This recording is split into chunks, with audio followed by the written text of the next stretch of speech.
তামিম দারি রাদিয়াল্লাহু আনহু তিনি একবার 30 জন বা 40 জন সাথীকে নিয়ে সাগরে সফর করতে শুরু করলেন। প্রচণ্ড ঝড় আসলো, সাগর তাদেরকে প্রায় 1 মাস সমুদ্রের মধ্যে ঘোরালো। এক পর্যায়ে একটা দ্বীপে তারা নোঙর করতে পারলেন। সেই দ্বীপে তারা একটা প্রাণীকে দেখতে পেলেন, যেই প্রাণীর গায়ে প্রচুর লোম ছিল। কি ছিল? লোম। এত বেশি লোমকূপ যে তার চেহারা কোনটা আর পিছন দিক কোনটা এটা আইডেন্টিফাই করা যাচ্ছে না। এবং বিস্ময়কর বিষয় হচ্ছে এই প্রাণী কথা বলা শুরু করল। তারা বলল, তোমরা কারা?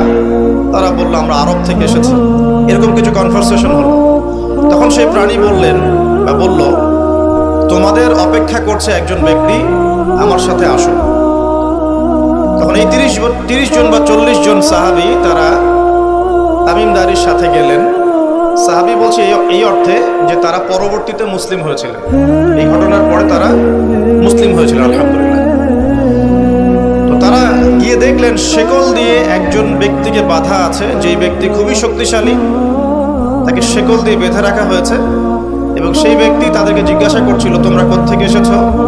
তামিম দারি রাদিয়াল্লাহু আনহু তিনি বলছেন, আমরা মক্কা থেকে এসেছি, মদিনা মক্কা থেকে এসেছি। কি উদ্দেশ্যে? এই উদ্দেশ্যে, তোমাদের সেখানে একজন ব্যক্তি আছে মুহাম্মদ, তার কি খবর? তামিম দারি রাদিয়াল্লাহু আনহু বলছেন, তার খবর হচ্ছে বালতির মতো। কিসের মতো? বালতির মতো। কখনো তিনি বিজয় লাভ করছেন, কখনো আবার মুশরিকরা বিজয় লাভ করছে।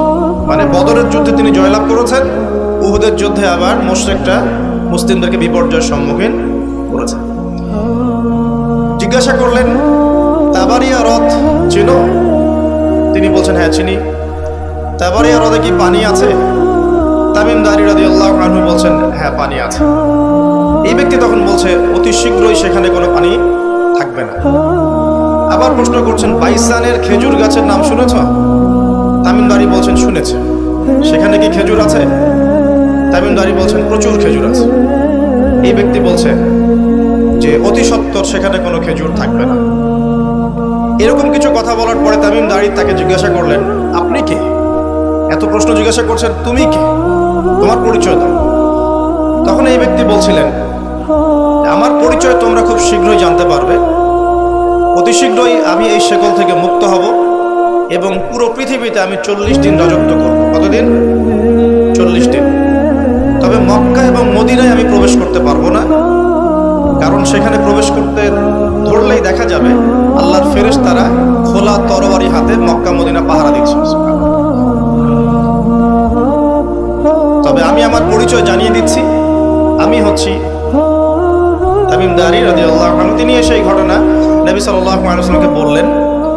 বলার পরে নবী সাল্লাল্লাহু আলাইহি ওয়াসাল্লাম তার চেহারাটা উজ্জ্বল হয়ে উঠল। তিনি মিম্বরে দাঁড়িয়ে বললেন, আমি কি তোমাদেরকে বলিনি এইরকম একটা সত্তার কথা, এমন একটা ভয়ঙ্কর ফিতনার কথা? সাহাবীরা বলেন, হ্যাঁ আপনি বলেছিলেন। তামিম দারি আজকে সেটাই দেখে এসেছে, তোমাদেরকে সেই ঘটনা সে ব্যক্ত করছে। এখান থেকে আমরা বুঝতে পারলাম যে একটা দ্বীপের মধ্যে বন্দী ছিল বা আছে, হয় ছিল বা আছে। এখন ছিল না এখনো আছে, এর উত্তর খুঁজতে হলে একটা হাদিস দেখতে হবে। এটা কোন হাদিস? সহিহ মুসলিমের। নবী সাল্লাল্লাহু আলাইহি ওয়াসাল্লাম মদিনায় বসবাস করছেন, মক্কা থেকে হিজরত করে মদিনায় এসেছেন। মদিনায় মাশাআল্লাহ তিনি ইসলামিক রাষ্ট্র প্রতিষ্ঠা করেছেন। বদরের যুদ্ধ হয়েছে, উহুদের যুদ্ধ হয়েছে, খন্দকের যুদ্ধ হয়েছে। ইসলামের একটা পুরো খিলাফা স্টেট যেটা আমরা বলি সেটা কায়েম হয়েছে। এর মধ্যে খবর এলো একটি মায়ের একটা সন্তান হয়েছে, এই সন্তানটার সাথে যে আলামত এগুলো মিলে যাচ্ছে। ঠিক আছে, এই সন্তানের নাম হচ্ছে ইবনে সাইয়্যিদ। কি নাম? ইবনে সাইয়্যিদ। তো নবী সাল্লাল্লাহু আলাইহি ওয়াসাল্লাম ওমর রাদিয়াল্লাহু আনহু এবং অন্যান্য সাহাবীদেরকে নিয়ে ইনভেস্টিগেট করতে গেলেন। ইনভেস্টিগেট করতে গিয়ে তাকে ডাকলেন, ইবনে সাইয়্যিদকে ডেকে বললেন, তার চুলগুলো কোঁকড়ানো ছিল চুলের মতোই, চোখের মধ্যে একটু সমস্যা ছিল, কারণ আমরা জানি ডান চোখে একটু সমস্যা থাকে। আঙ্গুর কালার দেখেছেন? আঙ্গুর, চোখটা অনেকটা আঙ্গুরের মতো হবে ফোলা। ইবনে সাইয়্যিদের কাঠামোটা মিলে যাচ্ছিল। নবী সাল্লাল্লাহু আলাইহি ওয়াসাল্লাম তাকে ডেকে বললেন, তুমি কি দেখো? ইবনে সাইয়্যিদ বলছে আমি আরশ দেখি। কি দেখি? আরশ বোঝেন তো? আচ্ছা, এখানে আরশের কথা যেহেতু এসেই গেছে, একটা কথা বলে দেই যে নবী সাল্লাল্লাহু আলাইহি ওয়াসাল্লাম একটা হাদিসে বলেছেন, কিতাবুত তাওহীদ গ্রন্থের মধ্যে আছে, আমরা যে পৃথিবীতে বসবাস করছি, এই পৃথিবী থেকে প্রথম আসমান মানে পুরো মহাবিশ্ব এর দূরত্ব হচ্ছে 500 বছরের রাস্তা। কত বছর? এভাবে দ্বিতীয় আসমান থেকে তৃতীয় আসমানের ডিস্টেন্স 500 বছরের পথ। কত বছর? এভাবে চতুর্থ, পঞ্চম, ষষ্ঠ, সপ্তম এই 7 আসমানের প্রত্যেক আসমানের ডিস্টেন্স হচ্ছে 500 বছরের রাস্তা। এর উপরে আছে কুরসি। কি আছে? ওয়াসিআ কুরসিয়ুহুস সামাওয়াতি ওয়াল আরদ। আয়াতুল কুরসি পড়েন নাই? আয়াতুল কুরসি ঘুমানোর সময় পড়েন কি? যে ব্যক্তি ঘুমানোর সময় আয়াতুল কুরসি পড়ে, সারা রাত আল্লাহর পক্ষ থেকে একজন ফেরেশতা তাকে পাহারা দিবে ইনশাআল্লাহ। কিন্তু এই কথা নাসা বিশ্বাস করবে না, এই কথা বিজ্ঞান বিশ্বাস করবে না, কারণ তাকে চোখে দেখা যায় না। তাদের একটা জ্ঞানতাত্ত্বিক দর্শন আছে, যেটা আমরা ইউনিভার্সিটিতে পড়ে আসছি দীর্ঘদিন। সেটা হলো, যা চাক্ষুষ দেখা যায় না এগুলোতে বিশ্বাস করতে নাই। পরীক্ষা নিরীক্ষা পর্যবেক্ষণের মাধ্যমে যখন কোনো সিদ্ধান্ত পাওয়া যাবে সেটাই জ্ঞান, এছাড়া জ্ঞানের কোনো অস্তিত্ব নাই। স্কুল থেকে শুরু করে পিএইচডি ডিগ্রি পর্যন্ত এই দর্শনের উপর ডিপেন্ড করে শিক্ষা নিচ্ছি আমরা সবাই। এখন যা দেখি না বিশ্বাস করবো না। এই কারণে পশ্চিমারা আল্লাহকে বিশ্বাস করে না, আল্লাহকে দেখা যায় না। ফেরেশতাকে বিশ্বাস করবে না, বলবে যে বোগাস কথাবার্তা, কোথায় ফেরেশতা দেখা যায়? যা দেখি না বিশ্বাস করবো কেন? আখিরাত দেখি না কেন বিশ্বাস করবো? জান্নাত জাহান্নাম দেখি নাই কেন বিশ্বাস করবো? জিন জাতি দেখি নাই কেন বিশ্বাস করবো? আত্মা বা রূহকে দেখেছেন? রূহ বা আত্মা যেটা নিয়ে চলাফেরা করছেন দেখেছেন? কেন বিশ্বাস? কবরের আযাব কেন বিশ্বাস করবো? এই কারণে তাদের দর্শন যেহেতু প্রোটেস্ট্যান্ট দর্শনের জ্ঞানে বিশ্বাস করে, চাক্ষুষ দর্শন যেটা সেটাই জ্ঞান, এর বাইরে জ্ঞানের কোনো অস্তিত্ব আছে এটা বিশ্বাস করে না। এই কারণেই তারা ইমানের 6 পিলারের কোনো পিলারই বিশ্বাস করে না। আর ইমানের 6 পিলারই কিন্তু গায়েব। গায়েব না? আল্লাহ বিশ্বাস, ফেরেশতায় বিশ্বাস, নবী রাসূলগণ, আসমানি কিতাব, পরকাল, তাকদীর, এগুলো কি দেখা যায়? এমনকি আমরা তো আমাদের নবীজিকেও দেখি নাই, দেখেছি? সাল্লাল্লাহু আলাইহি ওয়াসাল্লাম। আমরা শুধুমাত্র কোরআন দেখছি এবং হাদিসের গ্রন্থগুলো দেখছি, এর বাইরে কিন্তু আমরা কিচ্ছু দেখছি না। তো তারা আবার পরিকল্পিতভাবে তাদের দর্শনটাকে প্রতিষ্ঠা করার জন্যে এবং আমরা যে গায়েবে বিশ্বাস করি এই দর্শনটাকে এলিমিনেট, বাতিল করার জন্যে কিছু শব্দ চালু করেছে। একটা শব্দ মৌলবাদী, একটা শব্দ ধর্মান্ধ। থামেন, ঠিক বেঠিক বলার দরকার নাই, ঠান্ডা মাথায় লেকচার শোনেন। কোরআন সুন্নাহর কথা ঠিক বললেও ঠিক, না বললেও কি ঠিক কিনা বলেন? আচ্ছা, পশ্চিমারা তাদের দর্শনটাকে বাস্তবায়ন করার জন্য, যে আমরা চোখে যা দেখি তাই বিশ্বাস করব, এর বাইরে কিছুই বিশ্বাস করব না, এই দর্শনটাকে সাবিত করার জন্য এবং আমাদের যে গায়েবে বিশ্বাস, অদৃশ্যে আমরা বিশ্বাস করি, এটাকে এলিমিনেট, বাতিল করার জন্য এই শব্দ দুটো চালু করেছে। যখন আপনি বলবেন আমি বিনা বাক্য ব্যয়ে আল্লাহকে বিশ্বাস করি, মালায়েকা বিশ্বাস করি, নবী রাসূল বিশ্বাস করি, পরকাল, কবরের আযাব, জান্নাত জাহান্নাম সব বিশ্বাস করি, তারা আপনাকে বলবে আপনি ধর্মান্ধ। কারণ আপনি অন্ধভাবে বিশ্বাস করছেন। তো আপনি অন্ধভাবেই বিশ্বাস করছেন। তো আপনি কি প্রমাণ করতে পারবেন জিন জাতির অস্তিত্ব? আপনি কি ল্যাবরেটরিতে বসে বসে, আমরা যে ফিজিক্স, কেমিস্ট্রি, বায়োলজির ল্যাবরেটরিতে করছি না প্র্যাকটিক্যাল, এই প্র্যাকটিক্যাল কাজগুলোর মধ্য দিয়ে কি আপনি আত্মার অস্তিত্ব প্রমাণ করতে পারবেন নাকি?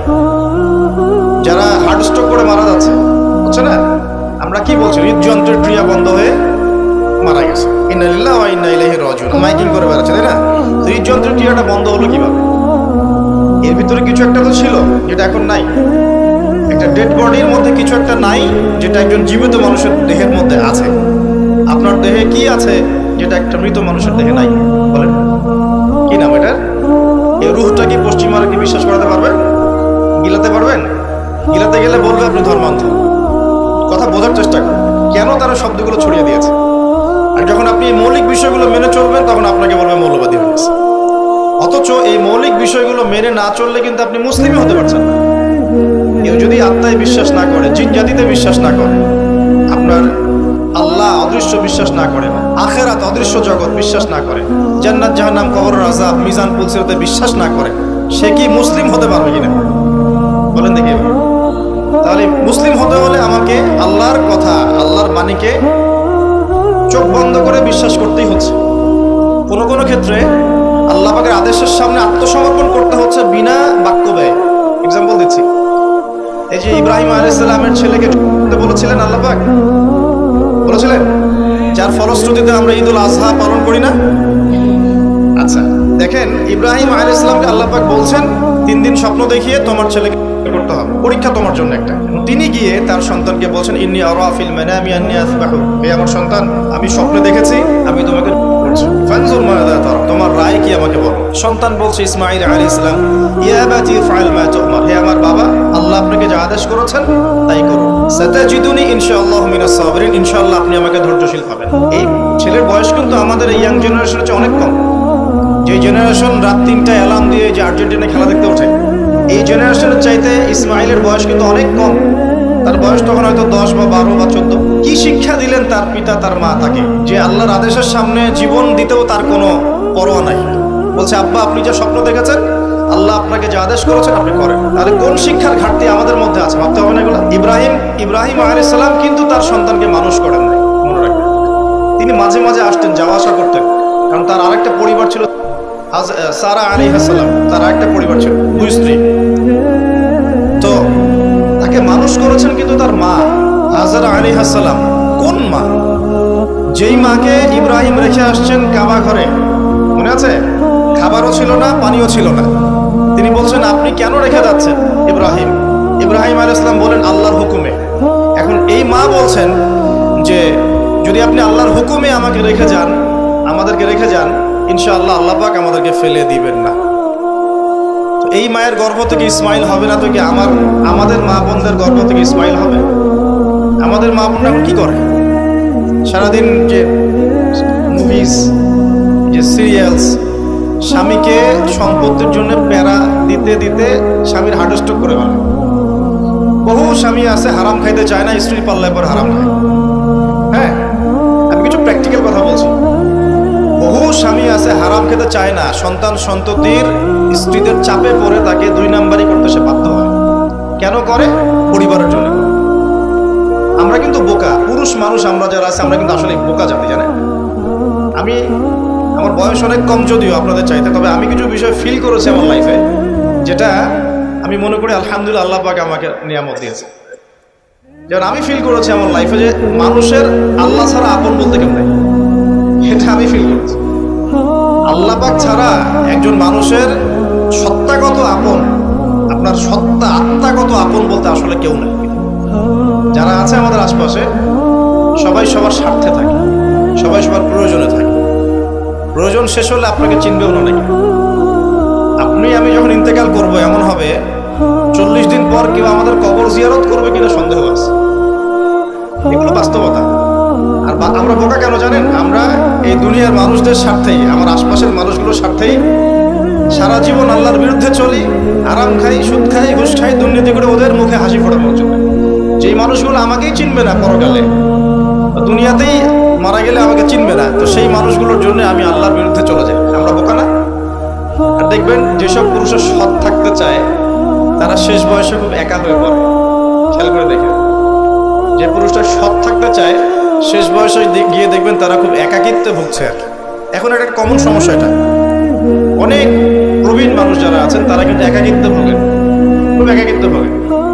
স্ত্রী দেখছে না, সন্তান খোঁজ খবর নিচ্ছে না, বন্ধু বান্ধবরা নাই, বৃদ্ধাশ্রমে গিয়ে পড়ে আছে। পরিবারগুলোতে এখন পুরুষ নির্যাতন বেড়েছে আর কি।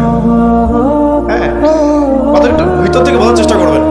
হ্যাঁ, নারী নির্যাতন তো আছেই, আমরা জানি। এমন দুশ্চরিত্রের লম্পট অনেক পুরুষ আছে সমাজে, যৌতুকের জন্য মেয়েদেরকে চাপ দেয়, স্ত্রীদেরকে চাপ দেয়, তাই না? শারীরিক মানসিক নির্যাতন করে না? মেয়েদের প্রতিও চরম নির্যাতন হয়, কিন্তু পুরুষদের উপরেও কিন্তু দিন দিন নির্যাতন বাড়ছে। আমরা কিন্তু এই সেন্সে বোকা হয়ে গেছি। চালাক হব কখন? যখন আমরা আমাদের দুনিয়ার প্রতিটা কাজ আল্লাহর সন্তুষ্টির জন্য করব। দুনিয়ার প্রতিটা কাজ যদি আমরা আল্লাহর সন্তুষ্টির জন্য করি, তাহলে আমরা কারো ব্যবহারে কথায় কষ্ট পাবো না ইনশাআল্লাহ। কারণ আমাদের সালাত, ইন্না সালাতি ওয়া নুসুকি মাহইয়ায়া ওয়া মামাতি, আমাদের সালাত সব স্যাক্রিফাইস, জীবন মৃত্যু কার জন্য?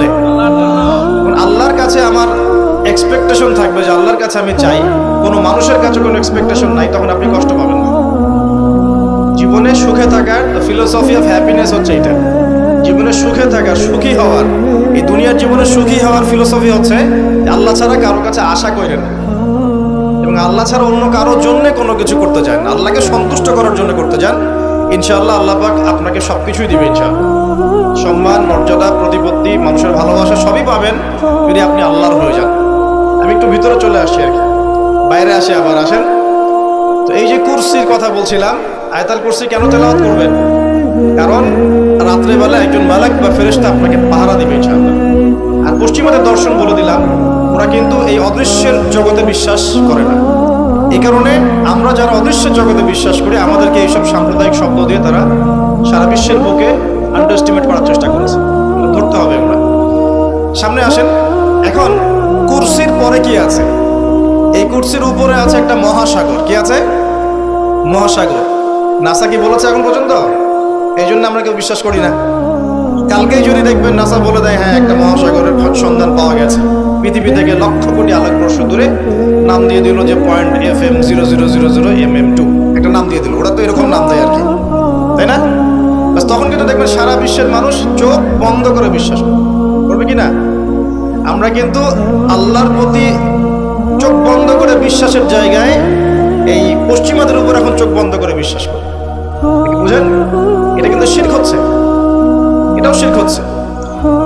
তো একটা কথা মিস করে গেছি, ইব্রাহিম আলাইহিস সালাম করার যে পরীক্ষায় পড়েছিলেন তখন কিন্তু তিনি প্রশ্ন করেননি আল্লাহকে, আল্লাহ একজন মাসুম বাচ্চাকে কেন করব? এর পিছনে যুক্তি কি, এর পিছনে বিজ্ঞান কি, এর পিছনে দর্শন কি? প্রশ্ন করেছিলেন? তিনি একদম সামি'না ওয়া আতা'না, আল্লাহ পাক আদেশ করেছেন, চোখ বন্ধ করে পালন করতে গিয়েছেন। ইব্রাহিম আলাইহিস সালাম অন্ধভাবে আল্লাহর আদেশ মেনে চললেন না? আর ইব্রাহিম আলাইহিস সালাম সবচেয়ে বড় মুসলিম না আমি সবচেয়ে বড় মুসলিম? বলেন, কে এই উম্মার নামকরণ করেছেন মুসলিম? সূরা হজ পড়ে দেখেন, হুয়া সাম্মাকুমুল মুসলিমিন। এই হুয়া মানে কে? মিল্লাতে আবিকুম ইব্রাহিম, ইব্রাহিম আলাইহিস সালামের মিল্লাত। তিনি তোমাদের পিতা, যিনি তোমাদের নামকরণ করেছেন কি? মুসলিম। আর আমাদের আদি পিতা হচ্ছেন আদম আলাইহিস সালাম। দেখুন প্রিয় ভাইরা, এই মহাসাগরের উপরে আছে কুরসি, যার কথা আমি বলতে গিয়ে এখানে আসলাম। ইবনে সাইয়্যিদ কি বলছে? সে কি দেখে মনে আছে? ভুলে গেছেন? ইবনে সাইয়্যিদ কে?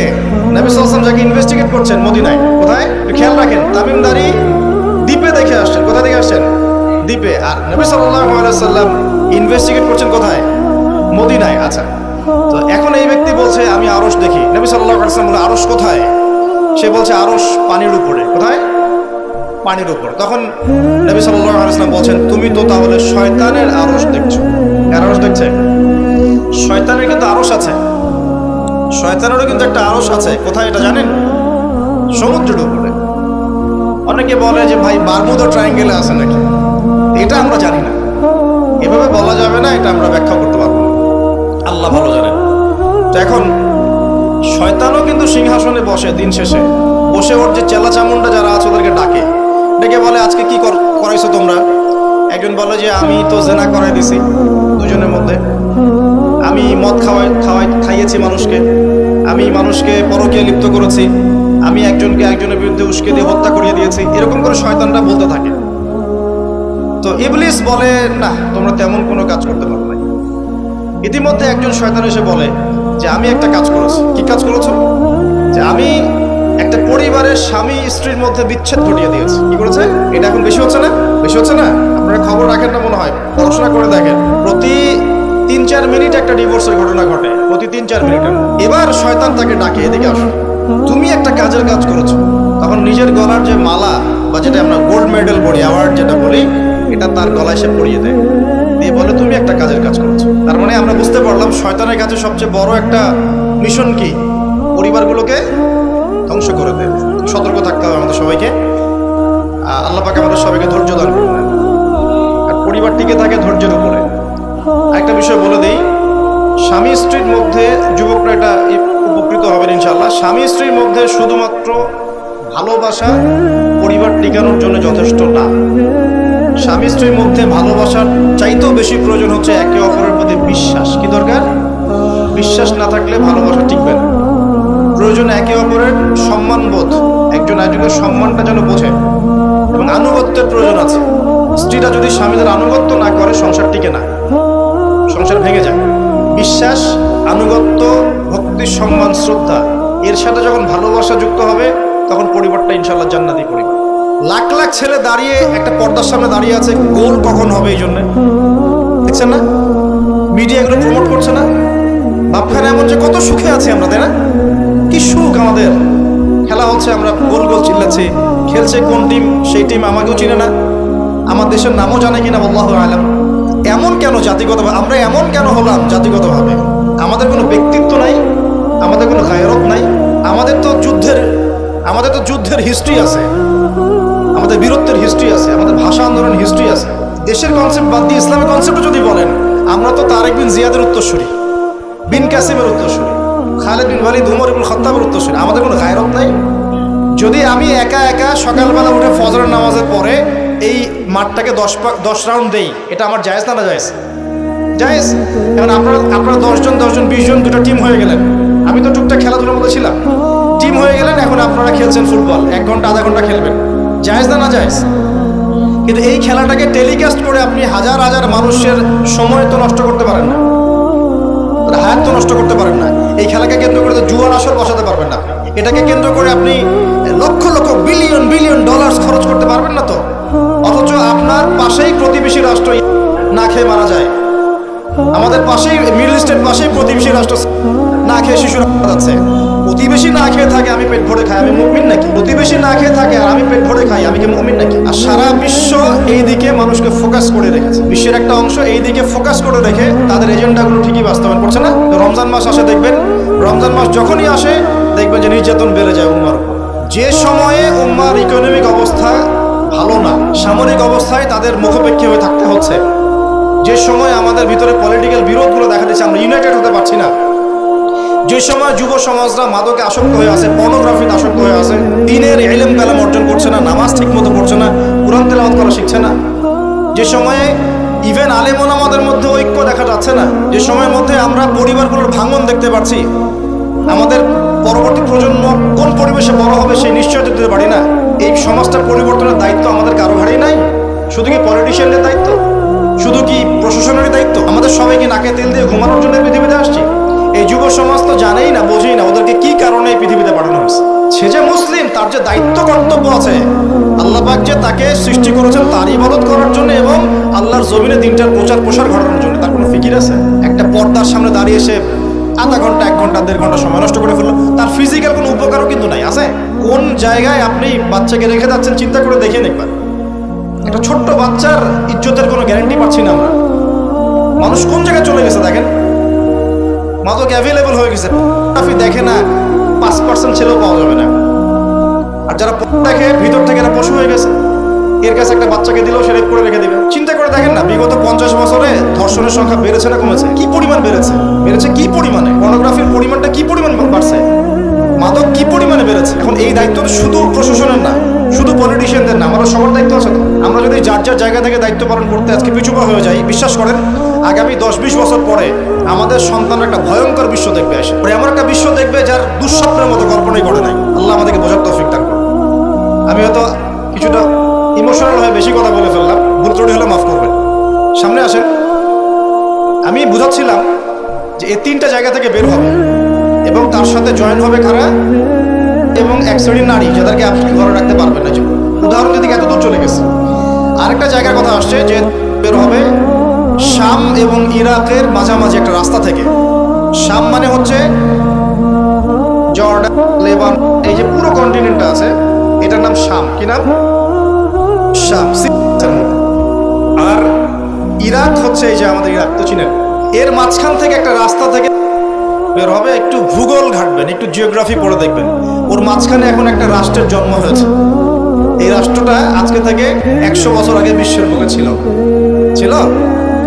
1914 সালের আগ পর্যন্ত এরকম কোন রাষ্ট্রের অস্তিত্বই বিশ্বের বুকে ছিল। বিগত 100 বছরে এটা অস্তিত্ব লাভ করেছে, নাম আপনারা সবাই জানেন।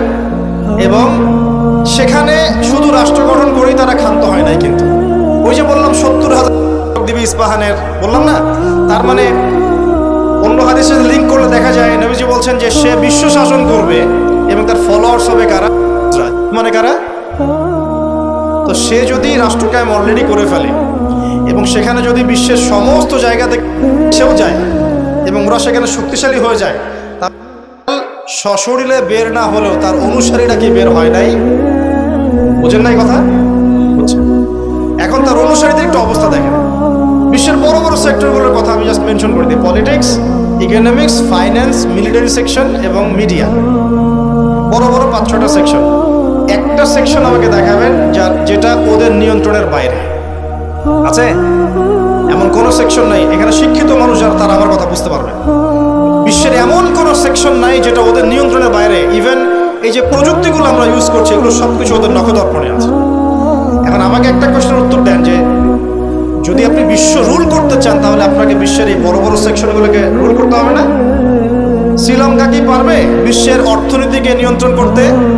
পারবে না, কারণ তার নিজের কোনো ইকোনমিক বেস নাই। পারবে কি? পারবে সারা ওয়ার্ল্ডের পলিটিক্সকে নিয়ন্ত্রণ করতে? পারবে না। মনে করেন কি পারবে সারা বিশ্বের ফাইন্যান্স এগুলো নিয়ন্ত্রণ করতে পারবে?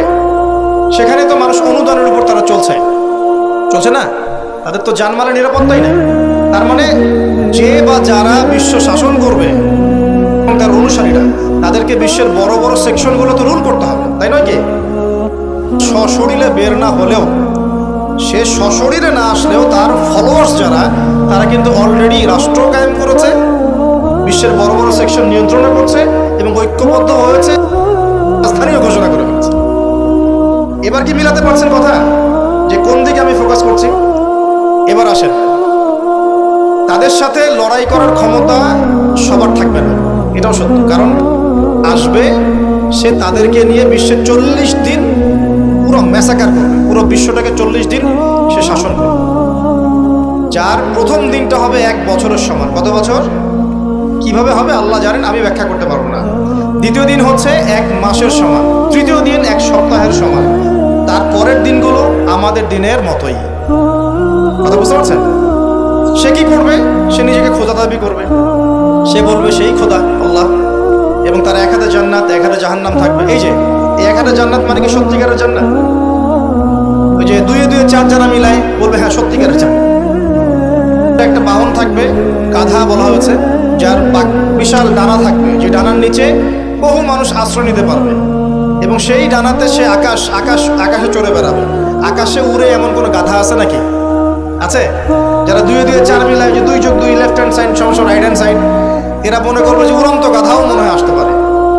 আর যারা ইন্টেলেকচুয়াল থিঙ্কিংস রাখেন তারা বুঝবেন যে হতে পারে এটা এমন কোনো প্রযুক্তি যেটা দিয়ে সে আকাশকে নিয়ন্ত্রণ করবে। হতে পারে অত্যাধুনিক কোনো এয়ারক্রাফট, আল্লাহ ভালো জানেন। তবে উড়ন্ত কোনো গাধা যে হবে না এটা আমরা নিশ্চিত ইনশাআল্লাহ।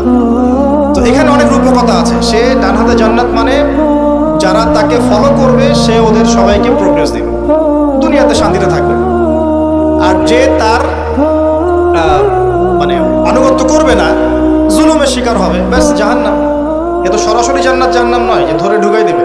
জান্নাত কি হাতে নিয়ে ঘোরা সম্ভব? কখনোই না। তো এমনও একটা হাদিস আসছে যে সে একটা কওমের কাছে গিয়ে দাঁড়াবে, বলবে আমার উপর ঈমান নিয়ে আসো। কওম বলবে আমরা তোমাকে মানি না, এরা মুমিন হবে, মুসলিম হবে, আমরা তোমাকে মানি না। তখন সে তাদের উপর জুলুম করবে, দুর্ভিক্ষ চাপিয়ে দিবে।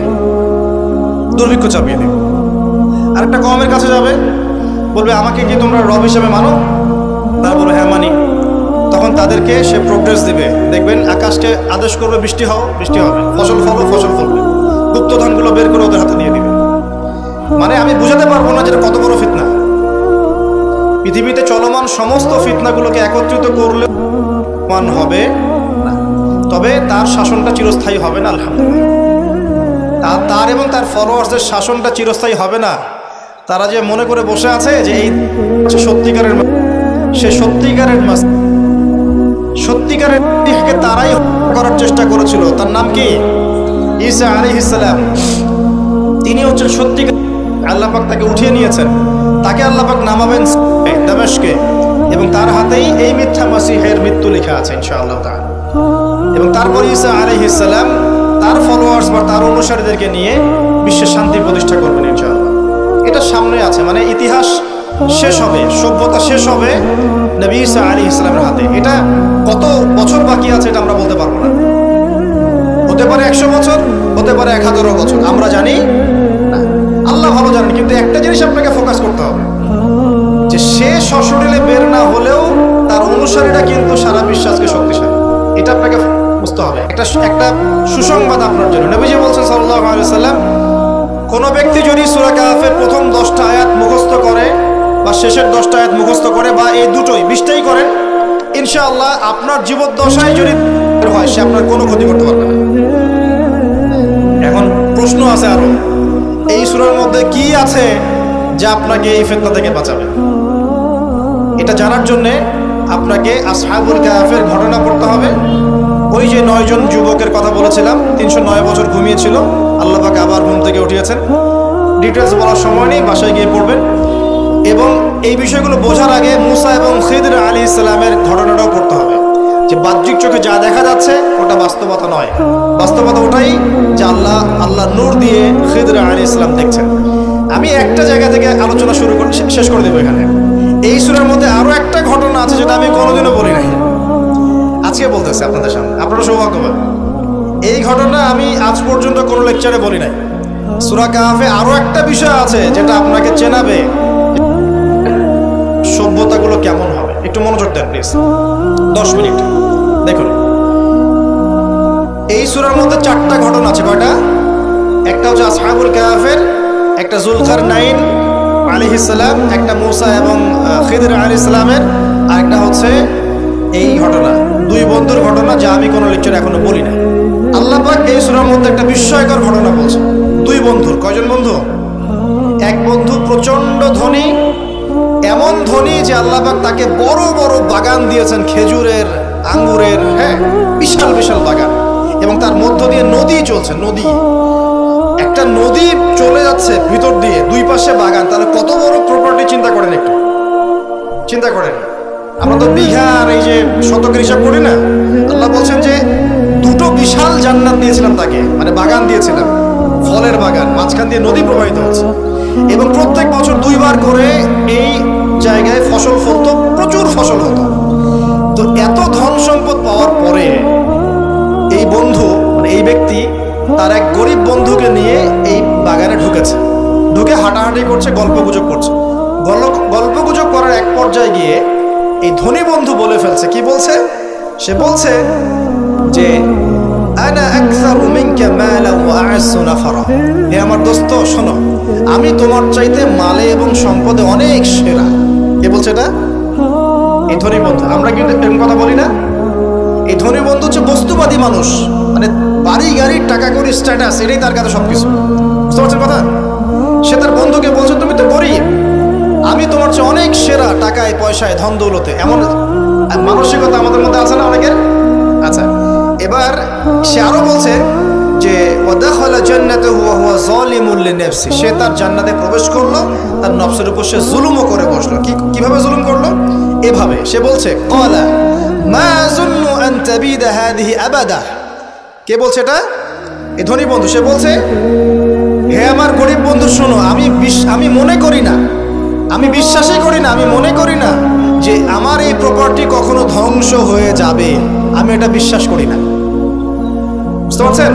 ওই যে আমি পরকালে বিশ্বাস করি না, কিয়ামতে বিশ্বাস করি না, আখিরাতে বিশ্বাস করি না। কোন সভ্যতা বলেন? আচ্ছা, সে বলছে যে মা যুন্নু আন তাবিদা হাযিহি আবাদা। আমি বিশ্বাস করি না, আমি মনে করি না যে এই প্রপার্টি কখনো ধ্বংস হতে পারে। ওয়া মা যুন্নু সাআতা কায়িমা। আর আমি এটাও মনে করি না যে কিয়ামত কখনো হবে। বুঝতে পারলেন কথা? আমি এটাও বিশ্বাস করি না যে কখনো। শেষ করছি আমি। তার মানে কি এই বন্ধুটা বস্তুবাদী না? সে পরকালে বিশ্বাস করে না, কিয়ামতে বিশ্বাস করে না। সে তার ধন সম্পত্তির মোহে এত আসক্ত হয়ে গেছে যে সে মনে করে যে এটা কখনো আমার থেকে যাবে না। এমন চিন্তা আমাদের মধ্যে আছে না? এই চিন্তাটাকে আধুনিক পরিভাষায় বলা হয় মেটেরিয়ালিজম। কি বলা হয়? মানে বস্তুবাদ। মানে কি? বস্তুবাদ মানে ভোগবিলাস, বাড়ি গাড়ি, টাকা পয়সা, মত্ত থাকা, পরকাল বলে কিছু নাই। এই যে মেটেরিয়ালিজম। এখন এই বন্ধুটা বলছে, গরিব বন্ধু, একটু মনোযোগ দেন প্লিজ। এই বন্ধুটা বলছেন, গরিব বন্ধু, যে গরিব বন্ধুটা তাকে বলছে আকাফারতা বিল্লাযী খালাকাকা মিন তুরাব। হে আমার ধনী বন্ধু, তুমি কি সেই সত্তার সাথে কুফরি করছো যে তোমাকে মাটি থেকে সৃষ্টি করেছে? সুম্মা মিন নুতফা, এরপর তোমাকে মায়ের গর্ভে নুতফা আকারে রেখেছিলেন, সুম্মা সাওয়াকা রাজুলা, এরপর তোমাকে এই পুরুষের আকৃতি দিয়েছেন। তুমি কি সেই সত্তা আল্লাহকে অস্বীকার করছো? মানে অস্বীকার করার মধ্য দিয়ে তুমি আল্লাহকে অস্বীকার করছো কি? ওয়ালাউলা ইয দাখালতা জান্নাতুক, তুমি যখন তোমার জান্নাতে ঢুকলা তুমি এটা কেন বললা না যে লা কুওয়াতা ইল্লা বিল্লাহ, মাশাআল্লাহ, লা কুওয়াতা ইল্লা বিল্লাহ, মাশাআল্লাহ, আল্লাহ পাক কি চমৎকার জান্নাত আমাকে দিয়েছেন, লা কুওয়াতা ইল্লা বিল্লাহ, আল্লাহ ছাড়া কোনো শক্তি সামর্থ্য নাই, এমনটা কেন বললে না? এমনটা না বলে কেন এইটা বললা যে ওয়া মা আযুন্নু সাআতা কায়িমা, আমি বিশ্বাস করি না যে কখনো হবে, আমি বিশ্বাস করি না যে এইটা কখনো ধ্বংস হবে, এমনটা কেন বললা? তুমি কেন কুফরি করলা? এরপর যেটা হয়েছে, আল্লাহ রাব্বুল আলামিন এই যে বন্ধু, গরিব বন্ধু, তাকে দুনিয়া এবং আখিরাতে বিশাল নিয়ামত দিয়ে দিয়েছেন, আর এই ধনী বন্ধুর জান্নাতটাকে আল্লাহ পাক এক রাতের মধ্যে ধ্বংস করে রেখে দিয়েছে। এক রাতের মধ্যে পুরো জান্নাতকে ধ্বংস। পরের দিন সকালে সে এসে দেখে যে এটা কোন জায়গায় আসলাম, তা আমার বাগান বাগিচা বলে মনে হচ্ছে না। সে হাত কসলাচ্ছিল এবং বলছিল, কোরআনে ভাবে বলছে, হাত কসলাচ্ছিল আর বলছিল যে হায় আমি যদি আমার রবের সাথে শিরকটা না করতাম, হায় আমি যদি আমার রবের সাথে কুফরি না করতাম, তাহলে আজকে আমার এই অবস্থা হয়তো হতো না। এই ঘটনাটা ঠিক পরে আল্লাহ পাক বলছেন ওয়াদরিব লাহুম মাসালাল হায়াতিদ দুনিয়া, হে নবী মুহাম্মদ সাল্লাল্লাহু আলাইহি ওয়াসাল্লাম, তুমি এবার তোমার উম্মতের কাছে দুনিয়ার দৃষ্টান্তটা পেশ করো। দুনিয়ার দৃষ্টান্তটাও ঠিক এরকমই, এই ফসলের ক্ষেতের মতোই। প্রথমে বৃষ্টিপাত হয়, ফসল সবুজ হয়, মানুষ খুব পুলকিত হয়ে যায়, কি চমৎকার ফসল ফলেছে। এরপর সেই গাছগুলো হলুদ হয়ে যায়, তারপর সেগুলো খড়কুটা হয়, চুলায় চলে যায়। এই হয় না? এই গল্পটার সাথে, ঘটনার সাথে দুনিয়ার জীবনে মিল আছে না? এটা কোন সূরা আছে? কাহফে। আর এই সূরা আপনাকে থেকে বাঁচাবে না? এখানে আপনার হেদায়েত শোনেন। এবং তার অনুসারীরা এবং ওই সমসাময়িক ফিতনাময় যুগে বেশিরভাগ মানুষ বস্তুবাদী হয়ে যাবে, হয়ে যায় নাই? এবং বেশিরভাগ মানুষ এই দুনিয়ার ধন সম্পদ চাকচিক্যের মোহে পড়ে যাবে, পড়ে নাই? পড়েছে কি না? পড়েছে। এবং শুধু তাই নয়, তারা পরকালীন কনসেপ্টগুলোকে অস্বীকার করা শুরু করবে। ওই যে বললাম, আল্লাহ, ফেরেশতা, মালায়েকা, আখিরাত এগুলো কিছু বিশ্বাস করবে না, মানুষকে ধর্মহীনতার দিকে নিয়ে যাবে। এটা নিয়ে যাচ্ছে না? এই তিনটা জিনিস খুব চলছে সমাজে এখন। একটা হচ্ছে এলিমিনেশন, মানে আল্লাহর কনসেপ্টটাকে বাদ দিয়ে দেওয়া। একটা হচ্ছে মেটারিয়ালিজম, মানে বস্তুবাদিতা। একটা হচ্ছে চ্যালেঞ্জ এগেইনস্ট রিলিজন, ধর্মের এগেইনস্টে চ্যালেঞ্জ করা। এগুলো চলছে না এখন? দেখুন, দাজ্জালের সভ্যতায় এগুলো হবে। এর সাথে আপনার বর্তমান সময়ের মিল কোথায়? মিল হচ্ছে, দেখুন, এই বিউটি কন্টেস্ট বলেন, আপনার ওয়ার্ল্ড কাপ বলেন, আপনার এই ইভেন্টসগুলো বলেন, ফ্যাশন শোজগুলোর কথাই বলেন, অপসংস্কৃতির কথাই বলেন, পর্নোগ্রাফির কথাই বলেন, এই মাদকের ভয়াল খাবার কথা বলেন, যে কোনো দিকে তাকান, এগুলোর প্রত্যেকটার উদ্দেশ্য দুনিয়া নয় কি? শুধু দুনিয়া না, পরকালীন কোনো স্বার্থ আছে? এগুলো করে পরকালে একটা নেকি হবে, কেউ দলিল দিতে পারবে কোরআন শোনা থেকে? তার মানে এই সমাজটা, এই সভ্যতা কি করেছে? দলে পুরো সভ্যতাকে গড়েছে এবং বস্তুবাদীদের দিকে মানুষকে প্রবৃদ্ধ করেছে। শুধু তাই নয়, যেগুলোর পরকালীন কোনো স্বার্থ নাই এই কাজগুলোকে প্রমোট করেছে এবং যুব সমাজ, মুসলিমদেরকে স্পেশালি এগুলোতে মত্ত করে রেখেছে, রাখে নাই? আল্লাহ পাক এখন বলছেন, জেনে রাখো, তোমরা জেনে রাখো, ইন্নামাল হায়াতুদ দুনিয়া লাইবুন ওয়া লাহু, এই দুনিয়ার জীবনটাই খেলতামাশা, প্রতারণা। ওয়া যিনাতুন ওয়া তাফাখুরুন বাইনাকুম ওয়া তাকাসুর, একে অপরের প্রাচুর্য, ধন সম্পদের প্রতিযোগিতা ছাড়া কিছু না। ওয়ামাল হায়াতুদ দুনিয়া ইল্লা মাতাউল গুরুর, এই দুনিয়ার জীবনটা প্রতারণা ছাড়া কিছু নয়। আলহাকুমুত তাকাসুর হাত্তা যুরতুমুল মাকাবির, তোমরা প্রাচুর্যের মোহে মোহাচ্ছন্ন হয়ে আছো যতক্ষণ পর্যন্ত না তোমরা কবরে শায়িত হচ্ছ। কাল্লা সাওফা তা'লামুন, অবশ্যই তোমরা জানতে পারবে, কোশ্চেন খালেও নয়, অবশ্যই তোমরা জানতে পারবে। কাল্লা লাতুসআলুনা ইয়াওমাইযিন আনিন নাঈম, তোমাদেরকে কিয়ামতের দিনে নিয়ামতগুলো সম্পর্কে জিজ্ঞাসিত হতে হবে। সূরা কাহফেই এই হেদায়েতটা আছে। এই দুই বন্ধুর ঘটনা আপনাকে দেখাবে কিভাবে বস্তুবাদী সভ্যতা এবং আল্লাহ ভীরু সভ্যতার কনফ্লিক্ট হয়। সর্বশেষে আল্লাহর অনুগত সভ্যতার জয় হয়েছে, বস্তুবাদী সভ্যতাকে আল্লাহ পাক ধ্বংস করে দিয়েছেন না? দিয়েছেন। এবং এই ঘটনার পরেই দুনিয়ার জীবনের দৃষ্টান্ত দেওয়া হয়েছে, যে দুনিয়ার জীবনটাকে আল্লাহ পাক বলেছেন খেলতামাশা, প্রতারণা ছাড়া কিছুই নয়।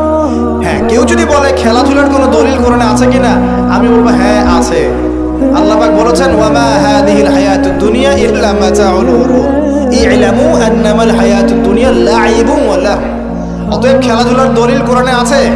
আল্লাহ পাক বলছেন দুনিয়ার জীবনটাই তোমাদের খেলাধুলার প্রতারণা, ধোঁকা। কি বুঝলেন? এই দুনিয়ার জীবনটাই হচ্ছে খেলাধুলা, প্রতারণা, মোহ এবং ধোঁকা, এবং তোমাদের পারস্পরিক চাকচিক্যের প্রতিযোগিতা ছাড়া কিচ্ছু নয়।